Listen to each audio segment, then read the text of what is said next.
3 days after football's Black Thursday, Nigeria faced Tunisia at the Women's African Cup of Nations.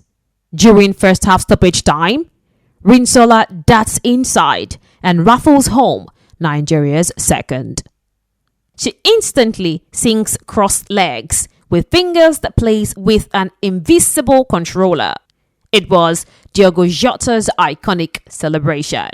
Critics wondered why she chose to honor Jota in a WAFCON match when famous Nigerian legend Peter Rufai, aka Dodo Mayana, had also just passed.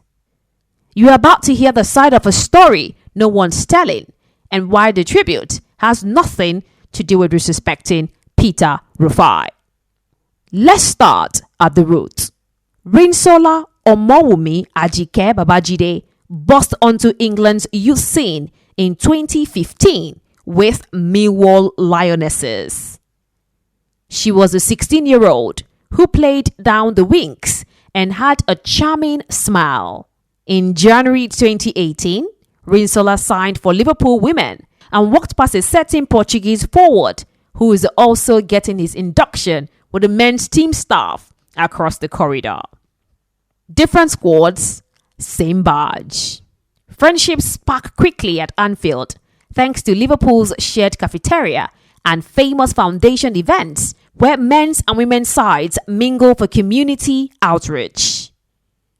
Diogo Jota, the forward with the PlayStation celebration, becomes one of the familiar faces cheering the women's side at intra-club socials. Rinsola's 2018-19 campaign ends with her standing as Liverpool's second highest WSL scorer, often high-fiving Jota after matches and joking about who rakes up more FIFA wins on the training ground PlayStations. The following season, she was named Liverpool Women's Player of the Season, proudly wearing jersey number 20, the same number Diogo Jota would later wear for the men's team. When Liverpool's relegation heartbreak hit in 2020, the pair swapped supportive messages and Jota reminded her, "Once a Red, always a Red." Then, tragedy strikes. On the 4th of July 2025, the world receives the tragic news of Diogo Jota's death at just 28 years old. He died in a car accident alongside his brother Andre. The whole world mourned him. This news coincides with Rinsola's preparation for the WAFCON in Morocco. The London-born, Lagos-rooted, and Liverpool-molded Nigerian forward was shattered by the news and unable to attend the funeral, so she chose to do something for him, and pulling that celebration was Rin's way of honoring a friend.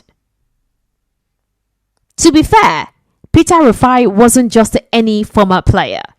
He was the goalkeeper during Nigeria's golden era. From leading the Super Eagles to a historic 1994 AFCON title to standing tall at 2 consecutive World Cups, Dodo Mayana embodied the pride, dedication, and football royalty in Nigeria. News of his death broke hours after Jota's story, and his passing shook fans across the continent. So, when Rinsola celebrated someone else, some saw it as a misplaced priority, especially during a national competition. The backlash was harsh. Here is a perspective check. Rinsola grew up hearing Rufai's 1994 heroics from her dad, and the Super Falcons squad had already planned a collective moment of silence for him in camp. But emotional bonds don't obey national hierarchies. They follow human ties. Our own tribute was personal, and like anyone who has lost a friend, she simply reached for a gesture that felt hers.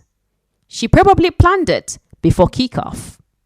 As she expressed herself in 2 seconds of instincts, Her memories of Jota probably brought a relieving rush.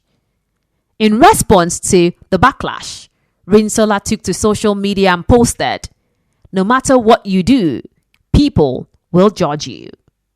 So, just do what makes you happy. Peace and love always."